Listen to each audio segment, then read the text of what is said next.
Assalamualaikum warahmatullahi wabarakatuh. Alhamdulillahillazi hadana lihaza wa ma kunna linahtadiya laula an hadanallah. Asyhadu an la ilaha illallah wa asyhadu anna Muhammadar Rasulullah la nabiyya ba'da amma ba'du.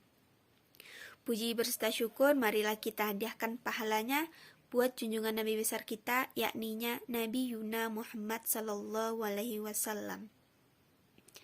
Yang sama-sama kita hormati yaitu Ibu Fasnil Husna S. Rasyad MBA dan kepada teman-teman yang berbahagia. Di dalam video kami kali ini, kami dari kelompok 3 yang beranggotakan yang pertama yaitu Misbahul Rizki, yang kedua Sonia Yastriati, yang ketiga Vivi Sofiani, dan yang keempat yaitu Rido Frashoti yang akan menjelaskan tentang manajemen kas. Di dalam manajemen kas ini terdapat beberapa poin. Yang pertama yaitu pengertian kas. Pengertian kas ini yang akan dijelaskan oleh Misbahul Rizki. Yang kedua yaitu tujuan manajemen kas yang akan dijelaskan oleh Sonia Yastriati. Yang ketiga yaitu motif perlunya memiliki kas, yaitu yang akan dijelaskan oleh Vivi Sofiani. Dan yang keempat yaitu prosedur dan pengeluaran kas yang akan dijelaskan oleh Rido Frashoti. Untuk itu kepada teman-teman, simaklah hasil video atau hasil makalah dari kelompok kami ini. Assalamualaikum warahmatullahi wabarakatuh. Saya Misbahul Rizki, NIM 2016050022 akan menjelaskan pengertian dari kas. Istilah kas pada dasarnya berasal dari bahasa Inggris, yaitu kata cash, yang artinya uang tunai. Oleh karena itu, pengertian kas adalah uang tunai yang paling liquid ataupun paling cair yang biasanya diposisikan sebagai bagian teratas dari aset milik perusahaan. Kas dapat ditinjau dari sisi teori konsep ekonomi maupun dari sisi perundang-undangan. 1. Menurut standar akuntansi pemerintah, kas merupakan saldo simpanan di bank atau dengan berupa uang tunai yang dapat digunakan untuk membiayai berbagai kegiatan, termasuk kegiatan yang dilakukan oleh pemerintah setiap waktu. 2.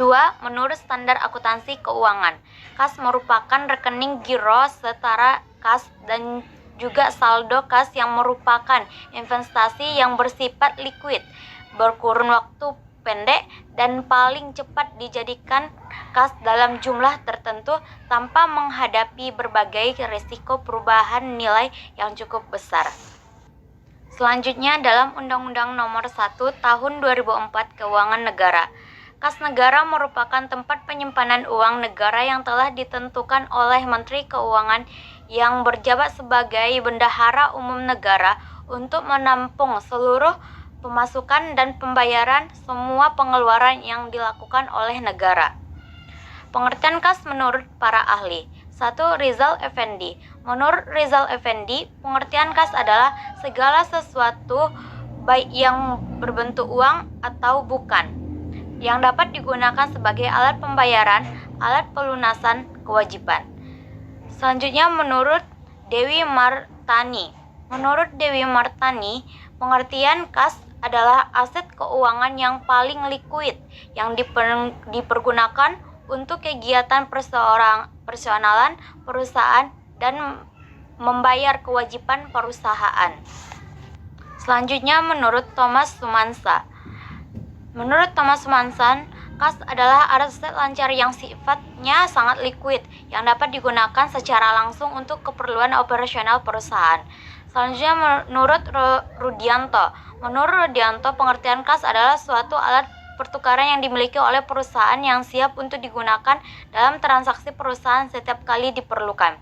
Selanjutnya menurut Dewi Martani dan kawan-kawan, definisi kas adalah aset keuangan perusahaan yang digunakan untuk kegiatan operasional perusahaan tersebut. Kas adalah alat pembayaran yang digunakan secara bebas untuk membiayai kegiatan entitas. Sekian penjelasan yang dapat saya sampaikan. Assalamualaikum warahmatullahi wabarakatuh.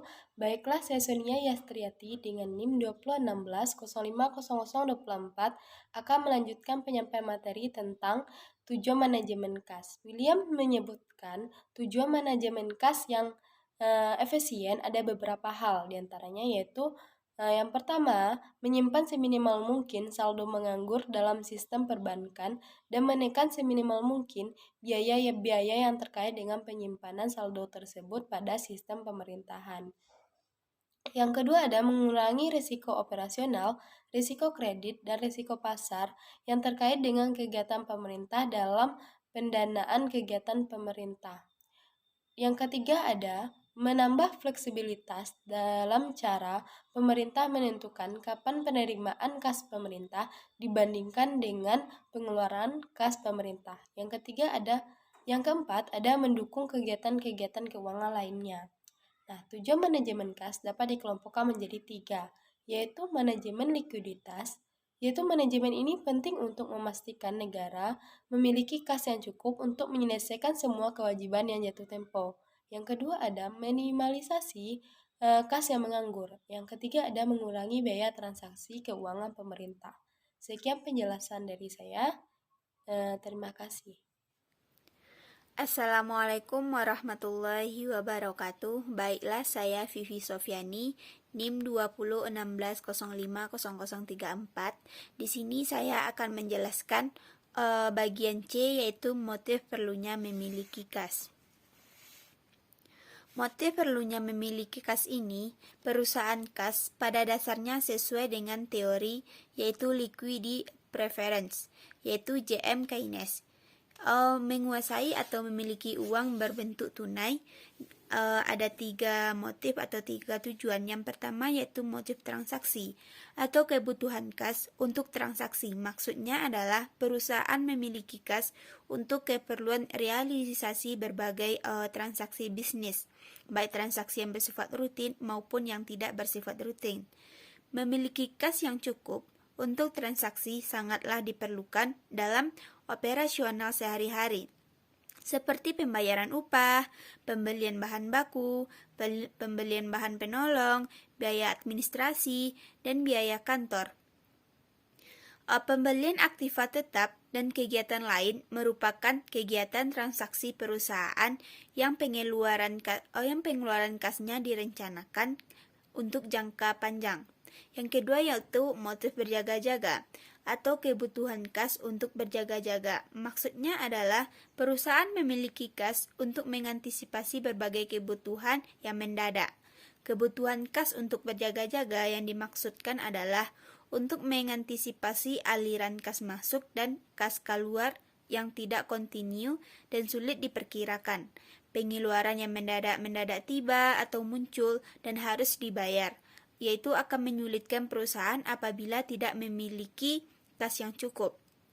Pengeluaran kas untuk keperluan yang mendadak biasanya tidak dipikirkan sebelumnya. Oleh karena itu, perusahaan perlu memiliki kas yang cukup untuk berjaga-jaga. Pada motif berjaga-jaga ini, perusahaan menetapkan saldo kas minimum yang besarnya tergantung pada indikator dari penyimpangan aliran kas yang dianggarkan. Penerimaan dan pengeluaran perusahaan diprediksi melalui anggaran kas atau kas budget.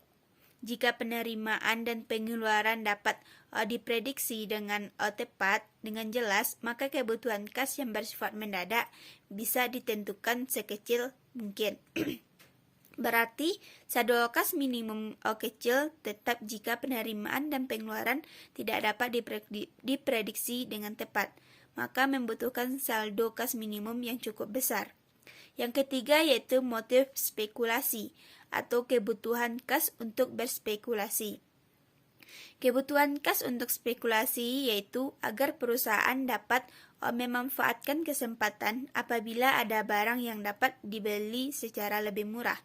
Perusahaan berspekulasi dalam pembelian bahan mentah yang jumlahnya melebihi kebutuhan, karena menurut prediksi bahan mentah harganya akan naik secara signifikan di masa yang akan mendatang. Untuk mengurangi risiko tersebut atau risiko kenaikan harga tersebut, maka perusahaan dapat membelinya saat sekarang ini dengan dipertimbangkan biaya-biaya yang akan muncul akibat penyimpangan barang tersebut. Dan resikonya yaitu contohnya itu perusahaan memiliki kas untuk memperoleh keuntungan yang besar dari kesempatan investasi yang bersifat liquid. Dalam kondisi ekonomi yang lesu sekarang ini dan harga saham turun drastis, maka perusahaan membeli saham dengan harapan harga saham meningkat ketika atau setelah kondisi ekonomi membaik. Baik, itulah hasil penjelasan dari saya. Saya ucapkan terima kasih. Selanjutnya pada poin D, itu prosedur penagihan dan pengeluaran. Prosedur penagihan berfungsi membuat surat perjanjian jatuh tempo dan mengirimkan kepada debitur. Fungsi ini bertanggung jawab dalam pencatatan penerimaan kas dari piutang ke dalam jurnal penerimaan kas dan berkurangnya piutang ke dalam kartu piutang. Selanjutnya dalam hal ini prosedur pengeluaran kas untuk biaya ATK pada perusahaan melibatkan beberapa fungsi yang di dalamnya membutuhkan elemen-elemen untuk membentuk suatu prosedur pengeluaran kas. Ya, terbagi menjadi dua. Yang pertama itu arus kas masuk dan arus kas keluar. Arus kas masuk yang pertama itu bersifat rutin, misalnya seperti pendapatan yang berasal dari penjualan tunai. Yang kedua bersifat tidak rutin, misalnya pendapatan yang berasal dari aktivitas menyewakan gedung. Yang kedua itu arus kas keluar. Arus kas masuk yang keluar sifatnya sama-sama itu rutin dan bersifat juga yang kedua itu bersifat tidak rutin. Selanjutnya ada metode pelaporan kas yang terbagi menjadi dua juga. Yang pertama itu metode langsung dan metode tidak langsung. Metode langsung yaitu bisa melaporkan sumber penggunaan dalam laporan. Yang kedua itu metode tidak langsung, yaitu sumber data yang dipakai untuk membuat laporan. Baiklah, itulah hasil penjelasan video dari kelompok kami. Kalau ada kata-kata yang salah, mohon dimaafkan. Kami akhiri dengan mengucapkan Alhamdulillah. Assalamualaikum warahmatullahi wabarakatuh.